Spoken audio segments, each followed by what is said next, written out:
Okay, so today we're going to make some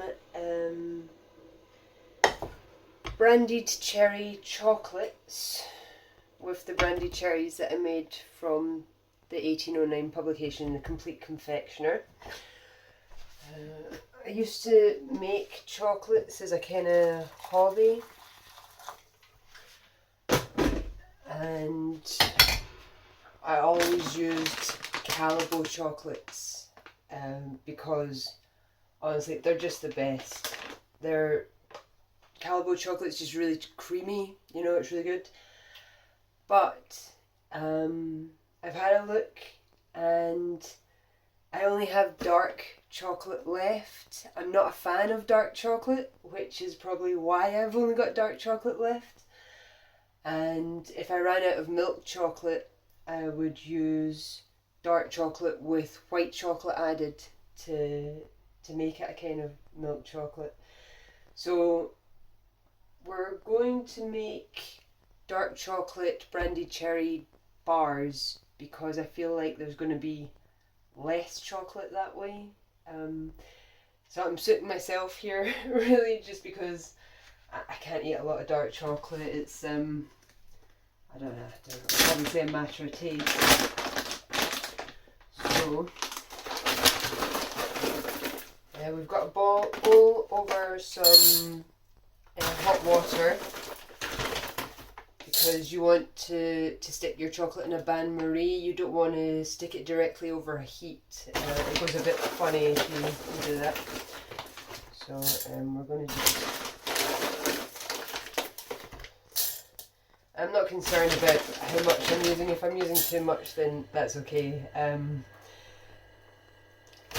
I don't know, I mean, it's not going to be used otherwise, I guess, so it's not really a waste if it doesn't all get used. So,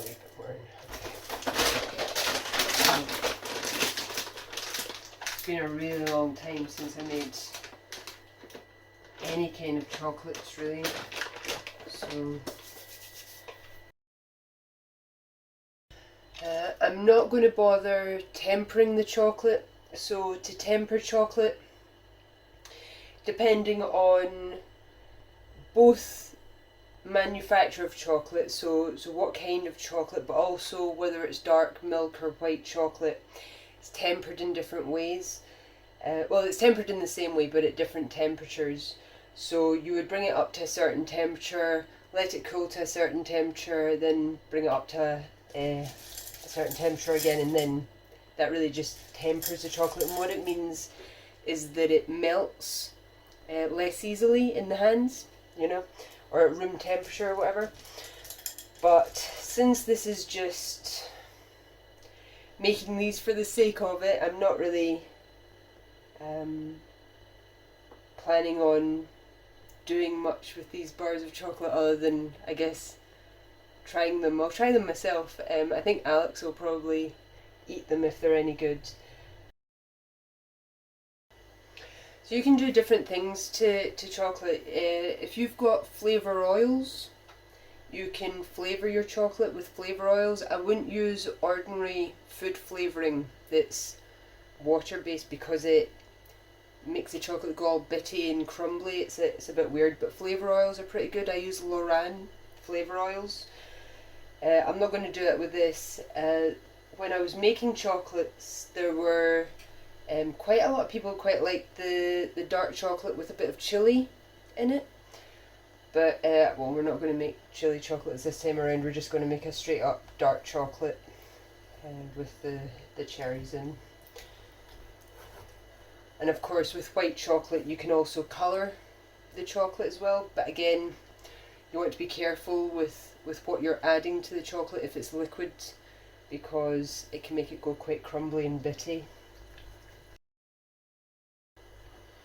This is doing a thing, we're getting there. Woo.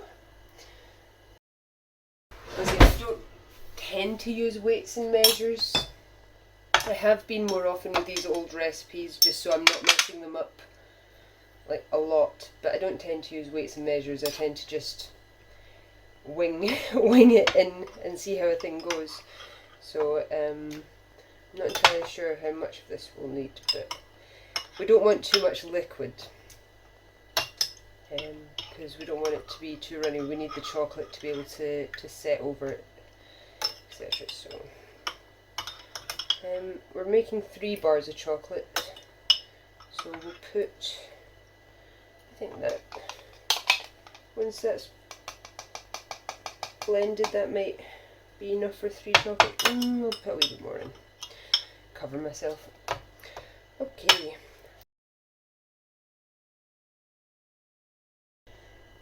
Tempering the chocolate as well can stop that fat bloom from appearing on the chocolate, which is the kind of white layer that can show up on chocolate too, you know, where it makes the chocolate look kind of dusty.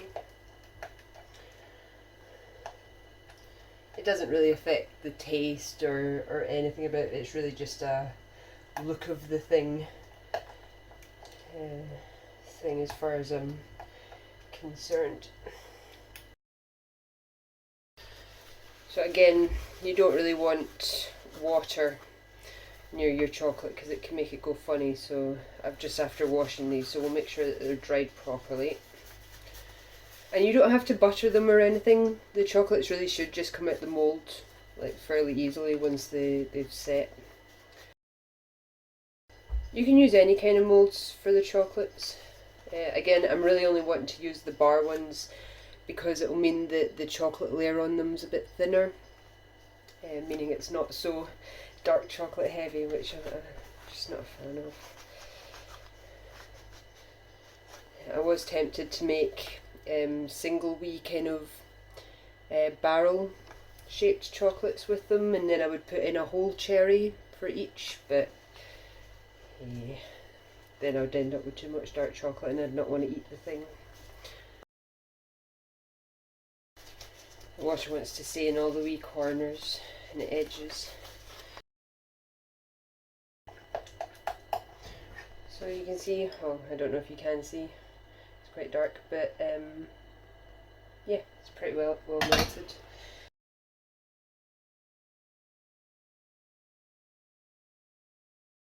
I'm not like a professional chocolatier, like, so there'll probably be people in the comments like, oh, you should have done it this way and you forgot to do this thing, and again, we're just trying a thing, like, I'm not trying to be perfect with this or anything. So you need to batter see the bubbles that are coming up? I don't know how obvious that is on the camera, but you want to knock all the air out the thing, and it can take a wee minute.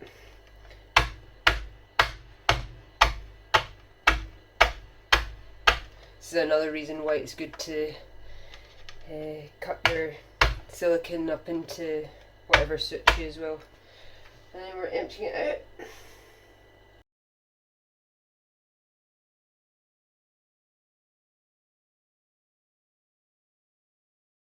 That looks terrible.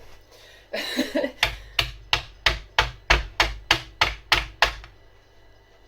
want to make sure that it's all covered, and I think there's been some water has made it into this a wee bit, but do you know what, I'm not super bothered, screw it.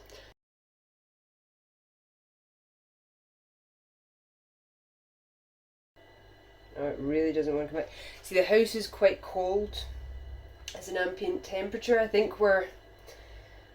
I'll be honest, I think we're averaging about 10 degrees in the house at the moment or something, like it's ridiculous. It is not warm. I'm warm because of all this effort and the fact that I've layered up.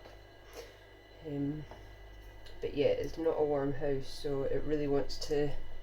Oh, God. I hate working with dark chocolate. Oh, so much. It'd be fine if it tasted good afterwards, and you can all like shout at me for that, like after all the dark chocolate lovers out there, you know. But I just feel like it's a mess from the get-go, and there's not even the payoff of it tasting good afterwards, so I don't know, each to their own.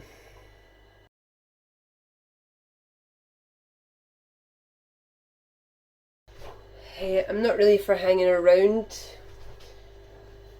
waiting for these things to, like, you know, do their thing, so I'm just going to stick them in the fridge. Okay, and then we're going to jump to a cleaner setup. Yay! It's everywhere. Oh no. Okay, fine. I'm resigned to the fact my hands are just going to be bogging.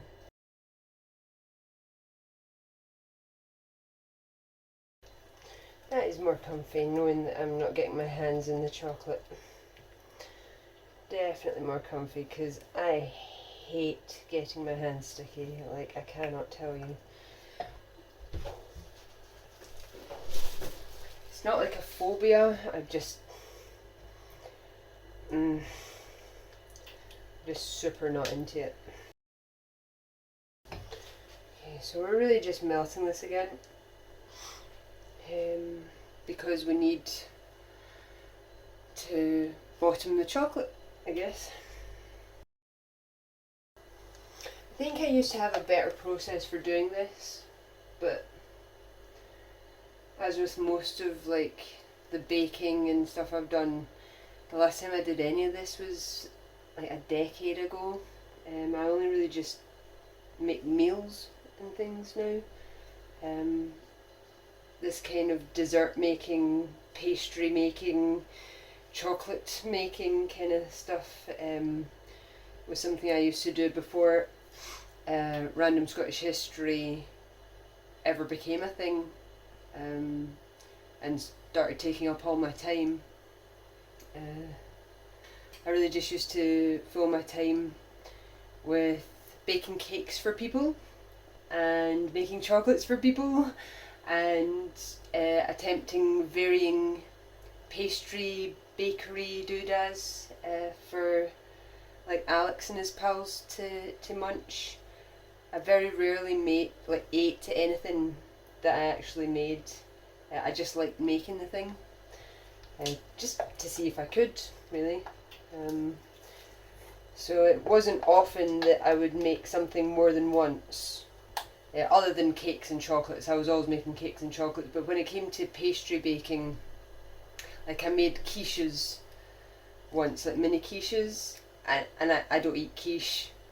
I've never understood quiche, like, but Alex liked them, and I've made varying pies and things. I made yeah, just a bunch of varying dessert stuff, but once I made it the once, I wasn't really going to make it again once I knew that I could, you know, there wasn't anything in it for me anymore.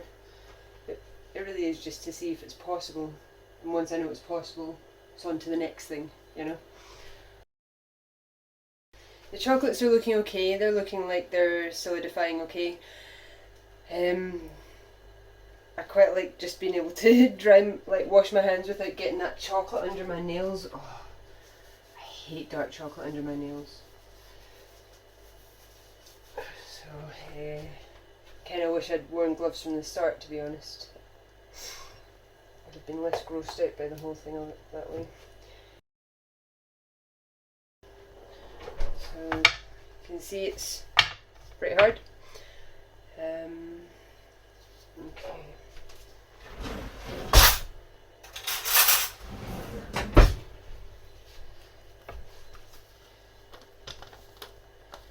I'm not really sure how this will turn out. Whenever I would make chocolates with a liquid centre, it tended to be cream, you know, like a flavoured cream centre. But if I was going to do, like, I made absinthe chocolates once that were they were actually excellent. They turned out really well. It was cherry absinthe chocolates, and I tend to put gelatin in because then it's less hassle. You don't have the chocolate mixing in with the centre once you get to that point.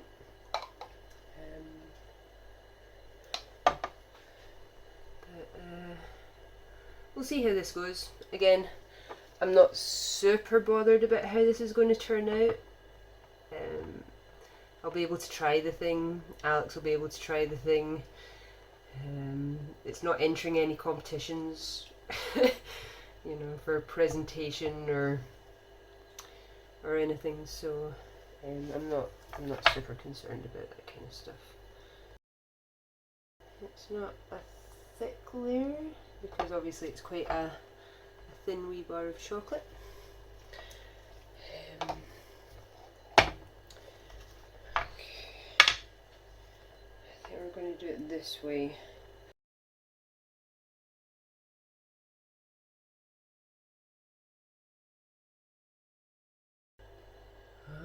I see cherry.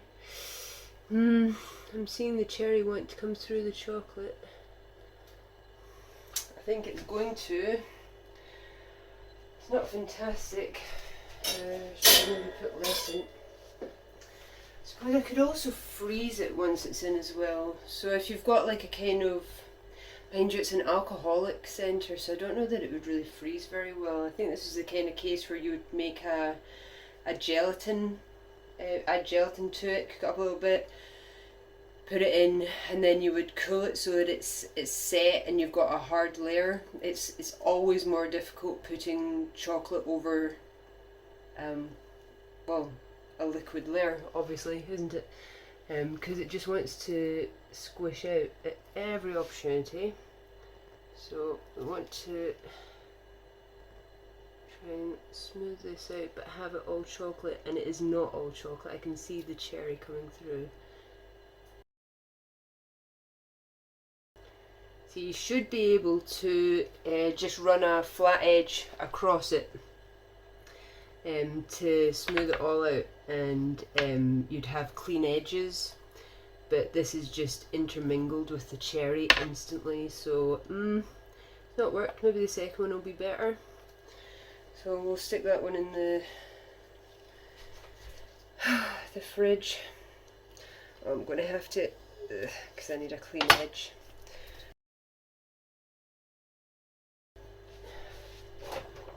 Also, these aren't going into the fridge themselves. I'm not bogging up the fridge. It's been put on a, you know, some tissue so that the tissue is what gets the chocolate on it. Right, okay, so less cherries in this one.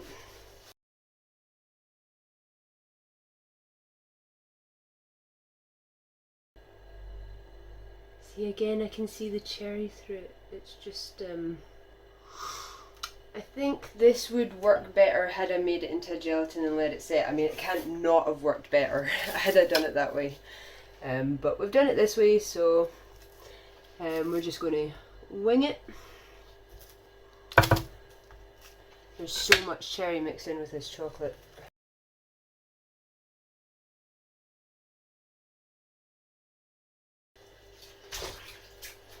I've kept a sink of hot soapy water so I can continually wash my hands throughout this, because I mean, it's just gross. Okay, so, well, for this one, do I try and freeze it and do it, or do I just do it the same as the other ones? Because honestly, just for the lack of hassle, I'm tempted to just do it like the other ones and make do. So I think I'm going to do that. Screw it. And if it gets mixed up with the chocolate, that's fine. As long as it solidifies enough that it's not like oozing out as you eat it, it'll probably be fine. Probably. But I think the next time I do this, I'm absolutely just going to, because I had been tempted to cook it up with gelatin before I started, and then I didn't, because I was like, no, I just want this to be a wee quick thing. And to be honest, it wouldn't have made it much longer cooking it up with gelatin, but you live and learn, I guess. You live and learn. So, I want this to be poured over really fast. And I think it's not going to, it's definitely got cherry and it's wanting to, see, it's trying to solidify already, even though it's hot, and it's because it's got all the cherry in. See, look. That wouldn't be like that if it was just melted chocolate, you know. So that's all the cherry that from the other ones. So script, well, okay.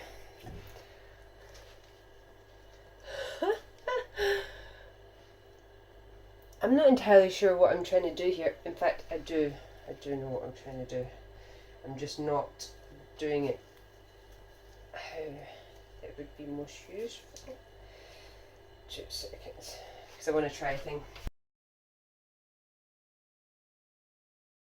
I hate working with sticky messes.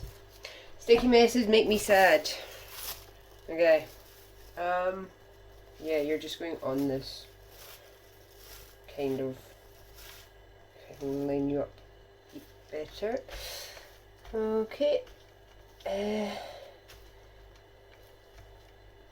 And what I'm going to do is I'm going to let this set like this and then take it off and see how that works, because honestly that cherry is all in with the chocolate, and it was only because I couldn't be arsed like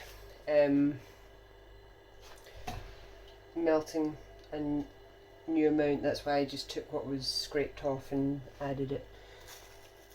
Obviously if I had more time and inclination, or see if I was making this for someone else, if I was making chocolates for someone, oh, I'd have taken the time, it would have been gelatin, it would have all been just like, but it's mainly because A, I'm not really bothered about how these turn out, B, I just want it to be like a no hassle process. I've just decided to do this on the spur of the moment, and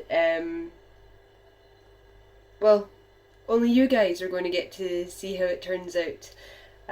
So you can judge me to your heart's content for however this turns out. Because I guess at least you don't have to eat the thing. I will definitely try these things, but yeah, I'm not super bothered. Again, I would have put a lot more time and effort into it if it was for somebody, you know. Because then you want a thing to look and taste good. You don't want there to be like any kind of filling leakage, and you want your chocolate to be like nice and shiny, and I guess, yeah, taking time really is for presentation purposes. At the end of the day, this is going to taste the same no matter, so that's my thinking behind this.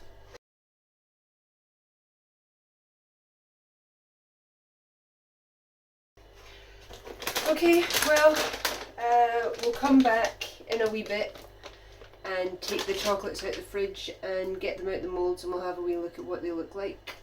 It shouldn't be too long because I've like put them in the fridge. You really should let chocolate set at kind of room temperature, but again, that really works best if you've gone to the trouble of tempering the thing, which we haven't. So and again, we're doing this for speed and just to see what it tastes like. So it shouldn't be too long. I think this is probably edible. Oh, like so edible. Oh my word, so alcoholic. Wow. Oh. I think that'd be quite nice, like with lemonade in it as a drink. It's a kind of cherry brandy puree. I can see that being quite nice with lemonade, but unfortunately we don't have any.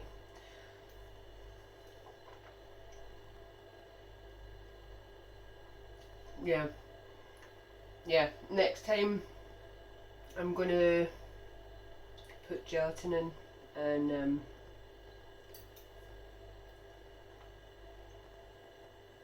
it may actually just make for an easier process anyway. I also will probably buy in milk chocolate again, so I'm less freaked out about getting dark chocolate all over my head. The problem is, if you're making something for yourself where like hygiene isn't like a massive issue. Obviously, if you're making it for other people, you can't be licking your fingers and doing stuff. But if I was working with milk chocolate, I would just be licking it off my fingers and that as I went. Dark chocolate, I do not want to do that, just because I just don't like it. Have I said that already? Have I said enough that I hate dark chocolate? I think I've probably said it more than once.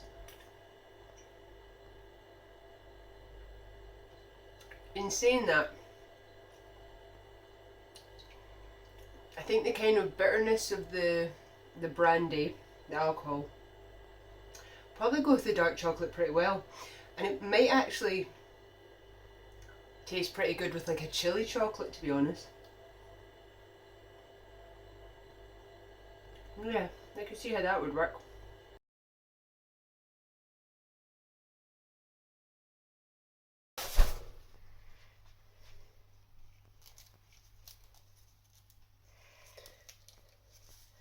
Let's see if this worked at all.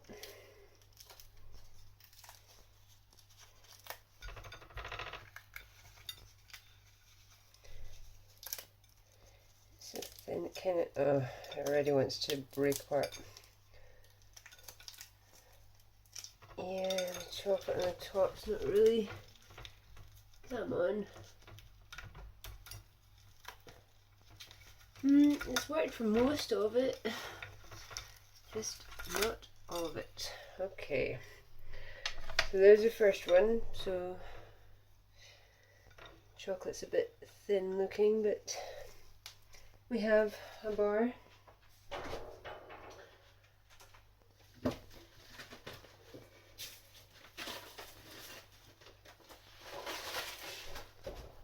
Let's have a look at this monstrosity.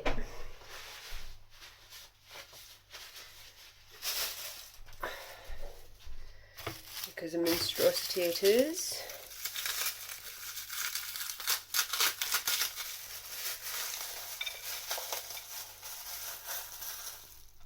It's just extra chocolate.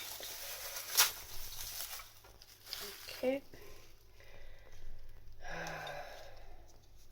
Ah, it's already poked through. Oh no.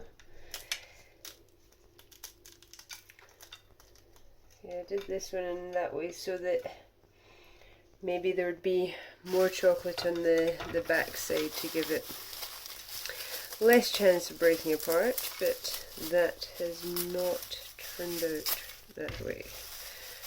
Let's spin this.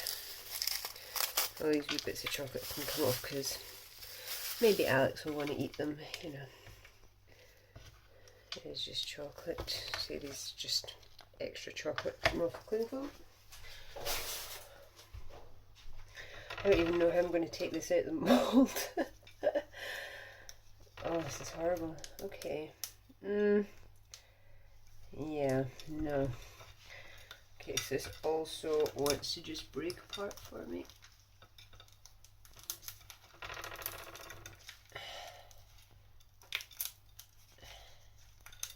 Just take it off a layer section at a time. That'll work better. It definitely worked better. It didn't break apart so much. Oh, I didn't get chocolate. Oh my goodness. Okay. Let's put. Oh my goodness. Look at all this scrap chocolate. Crazy. These over to be washed.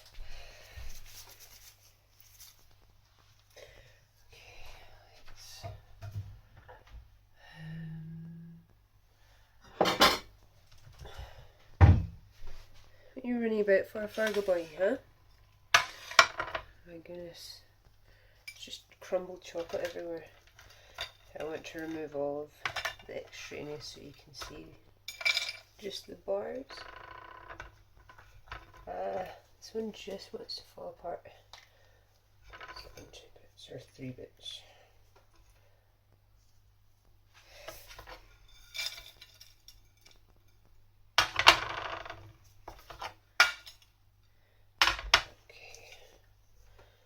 So, well, this first one just broke apart. Oh, I'm going to eat this. Screw it. So brittle. But the second one, as awful as the underside looks, held together a wee bit better, didn't it? So, cherry chocolates. We'll try some, shall we?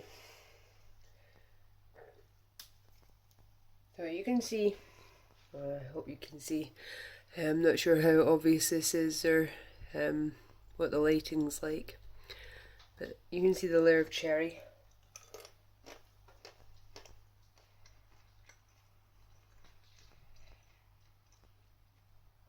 I'm so glad this is Calabo dark chocolate, because I think it's the only dark chocolate that can really stand at all. It's still really creamy even though it's a dark chocolate.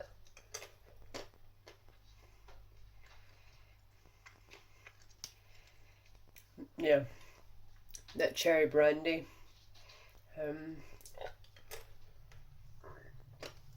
That works really nicely actually. Yeah, I think Alex will enjoy these. Yeah. So there, we did a thing with some of the brandied cherries. I think when I next make chocolate with them, I'll probably do it with milk chocolate. So I'm into eating it more because I could not eat a lot of that. It's very rich. Oh my goodness. And I will probably add some gelatin to it as well, just to make it more of a solid layer that I'm putting the bottom of the chocolate on. But yeah, they taste absolutely fine. Definitely edible. It's just a shame it was dark chocolate, and it's a shame that I didn't actually just go ahead and make the centre a jelly centre, because life would have just been easier. It would have been less of a whole thing, you know. The mess there. So when you've got when you're bottoming the chocolate out and scraping the top off, it should really come across quite cleanly. So all you're left with is the mixture that's in the moulds themselves. The around the moulds should be clean, but obviously there wasn't enough space to be able to do that with these ones, and the filling was too wet and just wanted to mix with the chocolate instantly. So I'll maybe do a part 2 with milk chocolate and show you kind of how it should be done. Putting that cling film down and scraping the chocolate onto it as well was just something I used to do so that I could just squeeze the chocolate back in. Obviously that didn't work very well because there's so much cherry mixed into it, and that in itself just made the chocolate want to harden and go bitty, so leading to the need for this bottom. But you know what, it's edible. Yeah, and the filling's not oozing out all over the place, so technical win, I guess. Yeah, I think that's what we'll call it. Alright, see you next time. Okay, we'll have Alex try a thing.